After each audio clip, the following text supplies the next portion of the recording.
बड़ी खबरें, ताजा तेज रफ्तार, खबर सीधा पॉइंट पर, लोकवाणी फटाफट न्यूज। अगर आप चैनल पर नए हो तो लाइक और सब्सक्राइब जरूर करें। चलिए शुरू करते हैं।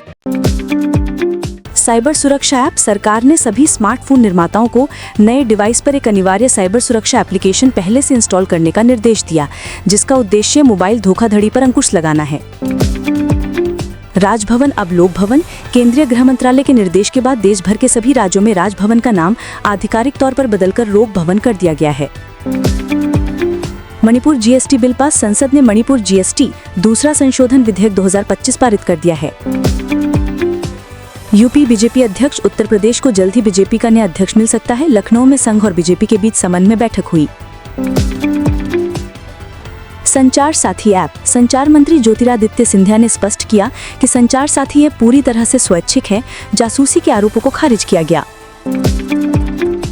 ब्रह्मोस मिसाइल परीक्षण। भारतीय सेना ने बंगाल की खाड़ी में ब्रह्मोस सुपरसोनिक क्रूज मिसाइल का सफल परीक्षण किया, जिससे लंबी दूरी तक सटीक प्रहार करने की क्षमता मजबूत हुई। एयर स्पेस इस्तेमाल। भारत ने पाकिस्तान को अपना एयर स्पेस इस्तेमाल करने की तात्कालिक इजाजत दी। ऑपरेशन सिंदूर के बाद यह एक अहम घटनाक्रम है। जम्मू सीमा पर सतर्कता। बीएसएफ ने बताया कि पाकिस्तान ने जम्मू सीमा पर आतंकी लॉन्च पैड फिर से बनाए हैं। ऑपरेशन सिंदूर के तहत निगरानी बढ़ा दी गई है। हेलीकॉप्टर डीलिंग पर ईडी की कार्रवाई। फेमा मामले में सीए नरेश केजरीवाल के रांची, मुंबई और सूरत सहित 15 ठिकानों पर ईडी के छापे। तंबाकू पर हाईटेक। सरकार ने तंबाकू और पान मसाला पर मौजूदा उच्च कर दरें बनाए रखने के लिए नए उत्पाद शुल्क और उपकर बिल पेश किए।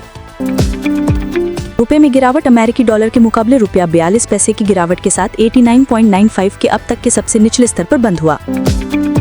कोल इंडिया उत्पादन में गिरावट। सरकारी प्रयासों के बावजूद कोल इंडिया का उत्पादन अप्रैल-नवंबर FY 26 में 3.7% गिरकर 453.5 मीट्रिक टन हो गया।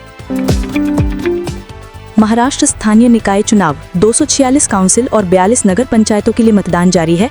पहले चरण में महायुति व मुकाबला MVA के बीच। दिल्ली एयरपोर्ट पर जीपीएस स्पूफिंग। सरकार ने संसद में पुष्टि की कि दिल्ली हवाई अड्डे के पास उड़ानों को जीपीएस स्पूफिंग का सामना करना पड़ा था। मौसम अलर्ट। चक्रवाती तूफान दितवा अब डीप डिप्रेशन में बदल गया है। हालांकि तमिलनाडु और पुदुचेरी तट पर अगले कुछ दिनों तक सावधानी बरतने की जरूरत है।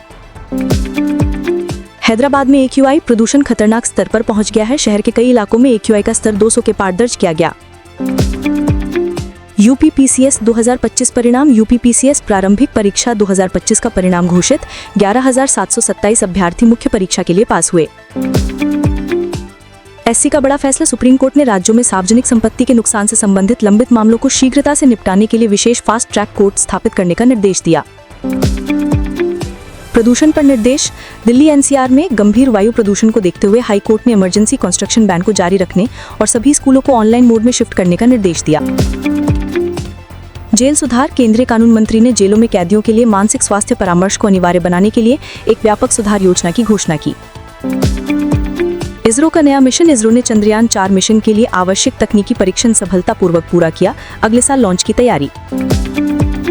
5G कवरेज विस्तार। दूरसंचार विभाग डोट ने घोषणा की कि देश के 1000 और दूर दराज के गांवों को अगले 6 महीनों में हाई स्पीड 5G नेटवर्क से जोड़ा जाएगा। बायोडीजल पर सब्सिडी। केंद्र सरकार ने पर्यावरण के अनुकूल ईंधन को बढ़ावा देने के लिए बायोडीजल उत्पादन इकाइयों को 10% अतिरिक्त सब्सिडी देने की योजना शुरू की। बिहार आरक्षण बिल। बिहार विधानसभा ने सरकारी नौकरी और शिक्षण संस्थानों में पिछड़े वर्गों के लिए आरक्षण को 50% से बढ़ाकर 65% करने वाला एक संशोधन बिल पारित किया। पंजाब में किसान प्रदर्शन।